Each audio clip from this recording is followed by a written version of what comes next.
اللهم صل علی محمد و آل محمد و عجل فرجهم. من قبل از برنامه مفصل با جای هدایت عزیز و نازنین چاق سلامتی کردم، متا الان به رسم ادب و به نیابت از شما این کار انجام میدم. آقا سلام، خیر مقدم. خیلی خیلی خوشحالم از زیارت مجدد. سلام خدمت شما همه بینندگان عزیزم. میخوام یه نقبی بزنم که ای کاش فضای معماری اسلامی و اون دقت‌هایی که توی بیانات اهل بیت مثلا فرمودن که بله قلب مؤمن تمایل به سبزی دارد و قلوب المؤمنین تهنو، یعنی میل دارد. لذا مثلا فضای سبز و نگاه به رنگ سبز در فضای طبیعت تو اسلام توصیه شده، نورانیت میاره. چقدر خوبه که مثلا حالا ایام درختکاری الان نیست ولی آماده بشیم این که مثلا ما تو فضای درختکاری و تو فضای شجره مثمره، حتی درختانی که میوه دارد، این هم توی اسلام توصیه شده. بنابراین خیلی خوبه مثلا آروم آروم به این سمت بریم که خانه ها حیاتی داشته باشه، خانه ها باغچه‌ای داشته باشه و من واقعا معتقدم رو تربیت فرزندان ما اثر داره. امروز نباید ما نگاهمون مانند بعضی از تمدن‌هایی که اسلامی نیستش به خانه یک خوابگاه باشد، بلکه خانه محل تربیت و رشد و نمو فرزندان است، محل تعالی و یاد خداست، یاد خداست. پس همه شکل خانه، نمادها، همه چی ما رو باید یاد خدا بندازه.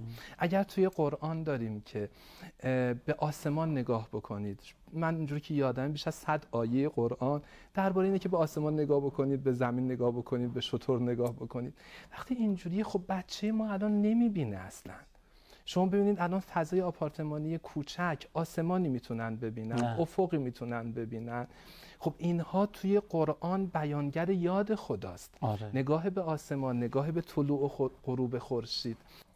خب بریم سراغ موضوع بحث. ما قراره چی یاد بگیریم از شما در این شب؟ خواهش میکنم.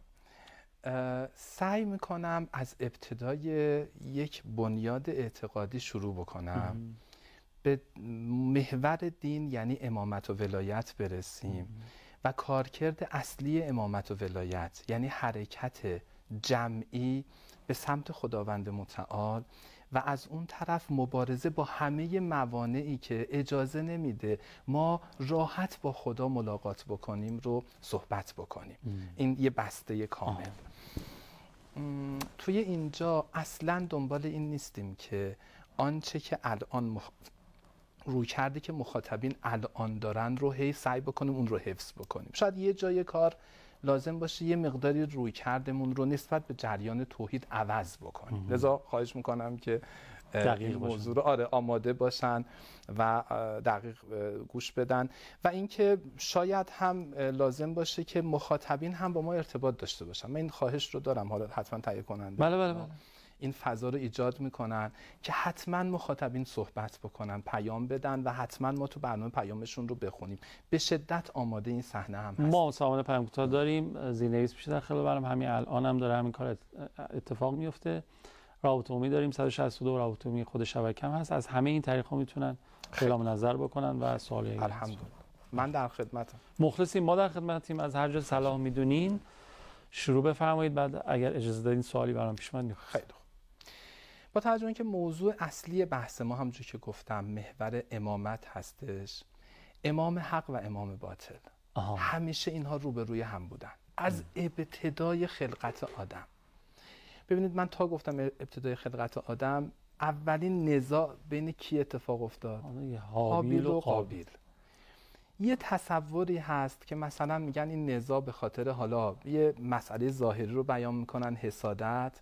بعضیا میگن غیرت. مثلا فرض بگیم که توی یه اشتباهی که مطرح میشه که مثلا حضرت آدم 2 تا دختر داشتن، 2 تا پسر داشتن، بعد خواهر و برادر تو ابتدای کار با هم ازدواج کردن. این اعتقاد غلطیه. بعد مرسوم بوده که میگفتن که چون قابیل غیرت پیدا کرد که هابیل با خواهرش ازدواج کرد، زد هابیل رو کشت مثلا. در صورتی که همین موضوع رو الان من این عنوانی که گفتم تو روایت از امام صادق سوال کردن. حضرت فرمودن این چه اعتقادیه؟ محور کار وصایت و امامت بوده. خداوند متعال به حضرت آدم جد همه ما امر کرد که وصی بعد از خودت رو انتخاب بکن و این وصی، یعنی در واقع باید این وصی رو بیان بکنی و این وصی کسی جز هابیل نیست. من این کلمه انتخاب بکن رو تصحیح کردم دیگه. وصایت انتخاب کردنی نیست، وصایت جعل کردنی از جانب خداوند متعاله و پیغمبر اون جعل خداوند متعال رو اعلام میکنه. انتخاب در واقع از طرف خدا صورت گرفته. انتخاب از جانب خدا صورت گرفته. ببینید حضرت موسی وقتی که برای اذهب الی فرعون انه طغی، که ما یه مرحله بعد به شما عرض میکنم که مسئولیت اصلی امامت مبارزه با طاغوت زمان هست، تا خداوند متعال حضرت پیامبر اکرم رو، پیامبر خدا رو، حضرت موسی رو به امامت و به نبوت جعل کرد. حالا این بحث امامت و نبوت هم همینجا بذاریم بگم که باز جا بیفته. نبوت به معنای اعلام خبر الهی به مردم است، اعلام قوانین الهی به مردم است. اون نبی که حاکم هم هست، اون نبیی که از جانب خداوند متعال برای حاکمیت و ایجاد یک تمدن و جامعه رهبری هم انتخاب می شود، او امام هم می شود. متوجه شدیم؟ پس بعضی از انبیا غیر از این که نبی بودن، امام هم بودن. درست. حالا حضرت موسی در واقع الان می دونید ایشون یک تمدنی ایجاد کرد، یک حکومتی داشت بر بنی اسرائیل. حضرت موسی وقتی از جانب خدا برای این موضوع تعیین شد، گفتش که خدایا من یک وصی هم میخوام، یک جانشین هم میخوام، یک نایب هم میخوام. بالاخره دورانی هست من بین مردم نیستم، نایبم باید باشه. اجعل لی وزیرا من اهلی، خدایا جعل بکن وزیر رو برای من. خداوند متعال اینجا در واقع مورد درخواست حضرت موسی است برای جعل وصایت. بعد حضرت موسی پیشنهاد میده، هارون اخی، خدایا من یه پیشنهاد فقط میدم، من کاری نیستم توی بحث وصایت و امامت و جانشینی، فقط پیشنهاد میدم هارون داداش عزیزم باشه. خداوند متعال این رو تایید کرد، خدا هارون رو جعل کرد. من بذارین همینجا یه پرانتزی رو باز بکنم. ببینید شاید بعضی از کلمات باری داشته باشه که اون بار بعد یه توقعاتی ایجاد بکنه. مثلا در حکومت و جامعه اسلامی مردم مسئولین خودشون رو انتخاب میکنن یا پیشنهاد میدن. یعنی در واقع میگین در واقع باید اینطور باشد. البته الان همین جوری هست، یعنی قانون ما هم همین جوریه. ولی گاهی اوقات مردم از کلمه انتخاب تعیین رو احساس میکنن. یعنی مردم احساس میکنن که اون کسی که مسئول جامعه رو مردم دارن تعیین میکنن. بعد میگیم که این کاری که رهبر عزیزمون میان انجام میدن که مثلا تنفیذ میکنن چیه؟ میگن حالا این دیگه دکوریه دیگه. نه دکوری نیست، اصل اونه. مردم پیشنهاد میدن. خدا توی قرآن به پیغمبر اکرم میفرماید که وشاورهم فی الامر فاذا عزمت فتوکل. ببین وقتی که تو قرار تصمیم بگیری، حرف نهایی با امام جامعه است. مردم پیشنهاد میدن، مشاوره میدن، کمک میکنن، نصح به معنای خیرخواهی میکنن و در نهایت تصمیم نهایی با امام جامعه است. گاهی اوقات مردم نباید این توقع رو ایجاد بکنن پس پیشنهاد من چی شد؟ چرا به حرف من گوش نکردی؟ این توقع اشتباهی. خب حضرت موسی علیه السلام به خدای بزرگ پیشنهاد داد من هارون رو پیشنهاد میدم، خدا هارون رو جعل کرد، پذیرفت و قرار داد. اینجا نگه داریم، ادامه ماجرا رو بعد از این فاصله که میگیریم و برمیگردیم. اشکال نداره؟ نه بله بزرگ. ببخشید. بفرمایید. اللهم صل علی محمد و آل محمد و عجل فرجهم. خیلی ممنونم از آقای حسین زاده که خیلی دقیق آیاتی از سوره مبارکه طه رو که مرتبط بود کاملا با بحث آنچه که آقا می‌فرمودن پخش کردن. آقا در خدمت شما هست. بله، داشتیم داستان حضرت هابیل و قابیل رو میگفتیم که در واقع علت اصلی نزاع بین هابیل و قابیل وصایتی بود که خداوند متعال امر کرد که حضرت آدم هابیل رو به عنوان وصی، وزیر و جانشین خودش بیان بکنه. و علت این موضوع هم این شد که وقتی قابیل متوجه شد که وصی حابیل شد، حابیل رو کشت. توی این نسل ایشان حضرت شیث رو داریم، هبت الله رو داریم، انبیاء بعد از حضرت آدم. خب میدونید حضرت حابیل وقتی که کشته شد همسری قبلش داشته و خداوند متعال به اون همسر فرزندی داده و فرزند حابیل، یعنی در واقع از نسل حابیل فرزند آدم ادامه پیدا میکنن و وصایت هم ادامه پیدا میکنن. همینجا بذارین یه نکته رو براتون بگم چون توی این ادامه این بحث خیلی مهم هستش. حضرت شیث محبوب بسیار زیادی بین مردم بود، یعنی آروم آروم جمعیت ایجاد شده، نسل ایجاد شده و همچنین فرزندان از نسل شیث محبوبیت عجیبی بین مردم دارن. هنوز اینجور نیستش که باطل قاطی حق شده باشه، یه وحدت رویه‌ای بین مردم هستش، مردم حق رو دوست دارن. آرام آرام حاکمان طاغوتی دارن ایجاد میشن. شیطان دیگه، شیطان که بیکار نمیشونه که لأغوینهم اجمعین، همه رو میخواد اغوا بکنه. میاد وسوسه های ایجاد میکنه که شما بیاین بر مردم حکومت بکنید، اجازه ندید که انبیاء الهی حاکم باشن، اونا میخوان تمدن سازی بکنن، مردم به سمت خدا ببرن. بعد این حاکمان طاغوت و اون طاغوتیان برای اینکه بتونن توجه مردم رو جلب بکنن اومدن از تقدس انبیاء الهی گذشته استفاده کردن. مثلا گفتن که ما نایبان شیث هستیم. هی اومدن گفتن شیث یعنی ما دیگه، شما شیث رو میخواین یعنی من. بعد شیطان این وسوسه رو ایجاد کرد که میخواید مردم شما رو قبول بکنن، یه نمادی هم از شیث درست بکنید، یعنی رو چوبی سنگی عکس شیث رو ترسیم بکنید. یه برنامه نشون میداد توی برنامه کودک، میگفتش که من فلانی هستم، مأمور حاکم بزرگ، اینم نمادم، اینم علامت منه، میتی کمان. آره اینا همین کارو با مردم میکردن، میگفتن این علامت منه، علامت شیث رو نشون میدادن. عجب. ولی تلقین شیطان بوده. آره. بعد آروم آروم مردم اون حس پرستش و اون حس عشق نسبت به اون مذهب و دین و انبیاء الهی رو تو اون نمادها نشون میدادن. یعنی مثلا اون نماد رو میذاشه تو مقدس میشد براشون. مقدس میشد براشون.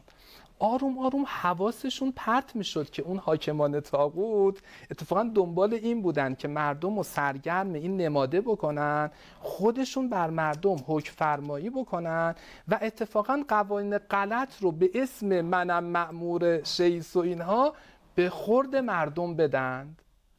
بعدم مردم اون حس دینی و مذهبیشون رو تا میخواستن بیان بکنن، به جای اینکه جلوی حاکمان طاغوت وایسن، ببین این از اینجا وارد اون فضای خیلی بحث مهمه، دین و سیاست از هم جداست و این حرفا که همین الان میگه آقا اصلا جدا هست جدا نیست، اصلا از کجا شروع شد؟ اینا میگفتن همیناست دیگه، این نمادش، هر چی شیث دوست دارین به این نماد توجه بکنید. مردم اون حس مخالفتشون با ظلم و طاغوت آروم آروم هی سرد میشد. اینکه مثلا حضرت ابراهیم میاد میفهمد اف لکم ولما تعبدون من دون الله، ریشش از اونجاست. یعنی چی؟ ببین این تعبدون یعنی اینکه اینا سجده بکنن بر سنگ و چوب، اصل تعبدون به معنی اطاعته، عبده و به معنی انقیاد و اطاعته. نمرودیان توی همین سیر دارن میرن جلو، مردم رو سرگرم نمادهایی میکنن، میگن هم شفعاءکم الی الله، اینها شفیع شما به سمت خداوند متعال هستن، اینها واسطه هستن. مردم رو هی سرگرم این سنگ و چوب و نماد خدایان میکنن و خودشون دارن حکمرانی باطل میکنن. حضرت ابراهیم اون چهره اصلی مبارزش اون سنگ و چوبا نیست، چهره اصلی مبارزش اون نمرودیه که با این چیزا داره مردم رو سرگرم میکنه. وقتی هم میاد سنگ و چوبو میزنه، نمادیه که نمرود برای مردم درست کرده. این یعنی مخالفت با خود نمرود. درسته. درست شد. و اذهب الی فرعون انه طغی، اصلا ما یه همچین دستوری نداریم مثلا خدا هی تو قرآن بگه که پیامبر برو این سنگ و چوبا رو بزن. هی خدا به پیغمبر داره و جاهد هم بهی جهادن کبیرا، برو با فلا تطع الکافرین، تو برو مقابل کفار و اون حاکمان طاغوت بایست. البته هر خرافه‌ای که حاکمان طاغوت با اون برای خودشون وجاهتی درست کردن و مردم رو سرگرم کردن، اونا رو هم بزن، اما اون درجه دوم سومه. از اینجا میخوام عرض بکنم در واقع اینها معلول اون علت هستن. اون علته. شما اگر علت رو نزنی، این معلول رو بزنی فقط معلول دیگری درست میکنه. اینو بزنی روش دیگه میان اون علت رو باید از بین ببری. دقیقاً درست متوجه شدین. همیشه انبیا اومدن اون ریشه ظلم رو از بین ببرن. ببینید یک جریانی رو حاکمان طاغوت، یک تمدنی رو تو جامعه ایجاد میکنن. تو این تمدن نظام اقتصادی فاسدیه که مال و ثروت بین خود اون احبار و اون رهبان و اون حاکمان طاغوت داره میچرخه. یک نزون از ذهب و الفضه، متن قرآن رو دارم هی بیان میکنم. اینا خودشون ثروت اندوزی دارن میکنن تو اون نظام اقتصادی باطل. مردم رو اجیر خودشون گرفتن، مردم رو مشغول سنگ و چوب کردن. اون حس پرستش مردم، اون حس دینی مردم، به جای اینکه برای مبارزه با این فساد اقتصادی جمع بشه، اومده توی چی؟ قربانی کردن برای سنگ و چوب، عادات غلطی که اونا ایجاد کردن. خب بعد مردم اوضاع اقتصادیشون خراب میشه. یه مرتبه ای لا تقتلوا اولادکم خشیت املاق، یه بار خدا میفهمد من املاق، از شدت فقر بچه‌تون رو نکشید. خب در صورتی که از شیطان یعدکم الفقر، تو این فضای نظام اقتصادی فاسد شیطان هم اومد چیکار کرد؟ هی مردم رو از فقر ترسون. بعد عادات غلطی تو مردم به خاطر منشأ اون نظام اقتصادی باطل ایجاد شده، میان بچه کشی میکنن، مثل زنده به گور کردن دختران. درست شد؟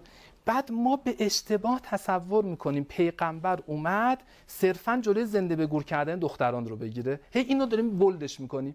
آقا پیغمبر اومد چیکار بکنه؟ پیغمبر اومد با بت پرستی مبارزه بکند.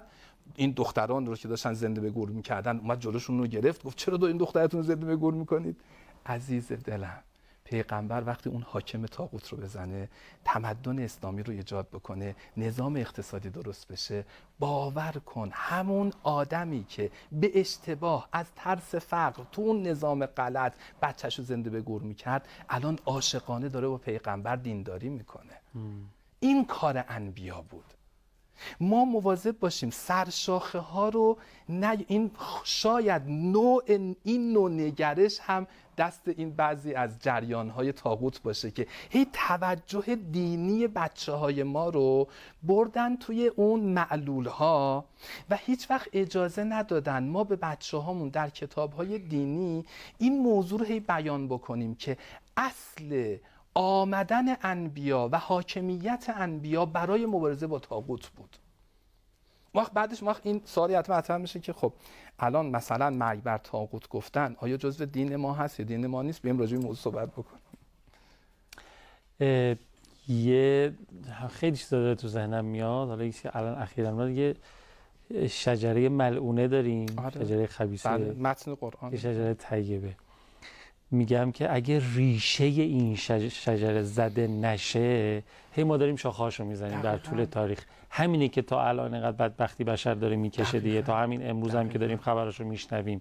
چون این شاخه رو زدیم از اون ور در اومده، از اون ور در اومده، از اون ور، تا زمانی که این ریشه حاکمیت طاغوت زده نشه، که حالا منتظریم ان شاءالله زده بشه این داستان. نه ان شاءالله به زودی، یعنی همه با هم باید این حرکت رو انجام بدیم. حالا هدف این برنامه اینه. ببین عزیز دلم، بچه‌های غزه دارن کشته میشند به خاطر همینه که ما یک مفهوم دینی رو درست نفهمیده بودیم از اون ابتدا، که حقیقت دین ما. یه آقای کتابی دارن، من خواهش میکنم همینجا این کتاب رو باید معرفی بکنم، که روح توحید نفی عبودیت طاغوت. روح توحید اینه، نفی بندگی طاغوت، نفی اطاعت از طاغوت. تو لا اله الا الله، یعنی اول لا اومده، لا اله الا الله یعنی اجتنبوا الطاغوت. اینا نص قرآن دارم میگم و ارتباط بین دو تا آیه رو دارم میگم. و ما ارسلنا من رسول الا نوحی الیه انه لا اله الا انا فاعبدون. بعد خداوند متعال در سوره نحل میفرماید لقد بعثنا فی کل امه رسولا ان اعبدوا الله واجتنبوا الطاغوت. به این مضمون، حالا تون دارم آیه رو میخونم. خدا در یه جا میفرماید همه انبیا اومدن بگن لا اله الا انا فاعبدون. این شعار همه انبیاست که به هیچ کسی غیر از اون حقیقت واحد توجه نکنید، چون امام صادق فرمودن اله از ماده وله، یعنی توجه کردن، استقبال، روی کردن. به هیچ کسی روی نکنید غیر از اون الوله، یعنی الله، اون مبدأ توجهات، اون کسی که خالق ماست. الا له الخلق و الامر. برای همین دیگه ما هممون رو به قبله میکنیم. رو به قبله نماده. احسن، نمادشه. احسن. خب بعد میگه فعبدون، فقط از او اطاعت بکنید، به اون کسی که خالق شماست از او دستور بگیرید. الا له الخلق و الامر، اون کسی که شما رو خلق کرده حق امر دارد. خب بعد در یه آیه دیگه همین شبیه این آیه، شبیه ابتدای آیه که و ما ارسلنا فی کل و ما ارسلنا من رسول ان اعبدوا الله، که میگه بعد توی پایینتر میفهمد در هر منطقه ما امامی و پیغمبری رو فرستادیم با این شعار ان اعبدوا الله واجتنبوا الطاغوت. اون ان اعبدوا الله اونجا رو آورد به جای لا اله الا انا میفهمد واجتنبوا الطاغوت. بعد رهبر عزیزمون تو ارتباط بین این دوتا آیه یک کتاب نوشته، یه جزوه‌ای رو ترسیم کرده که آقا اصلا روح توحید یعنی نفی بندگی طاغوت، نفی اطاعت از غیر خدا. ما یک حقیقت توی عالم داریم که باید ازش دستور بگیریم. ما خدا رو داریم، دیگه کد خدا نداریم. ما فقط خدا داریم. ما باید فقط از خدا دستور بپذیریم. هر کسی از کد خداها ترسید اون هنوز موحد نیست. هر کسی بخواد از کد خداها دستور بگیره اون هنوز موحد نیست. خیلی ممنونم آقا هدایت. ما میدونم بحثم گل انداخته، منم خیلی دوست می‌داشتم که بتونیم ادامه بدیم تا وقت برنامه تموم شد. اگر اجازه بدید همینجا نگهش داریم. فکر میکنم که اون بنمایه بحث کاملا مشخص شد و اینکه میخوایم به کجا برسیم و خیلی هم ریشه‌ای و اساسی شروع کردیم و اینکه رسالت اصلی امام در هر بره از زمانی مبارزه با طاغوت و ریشه کن کردن طاغوت هست برای ایجاد تمدن. برای ایجاد تمدن. یعنی باید اول مانع رو برداریم تا بتونیم درست زندگی کنیم، تا بتونیم به اون زندگی مطلوب برسیم، به اون آرمان برسیم. خیلی ممنونم. حالا انشالله ادامه میدیم توی جلسات بعدی به شرط توفیق و حیات.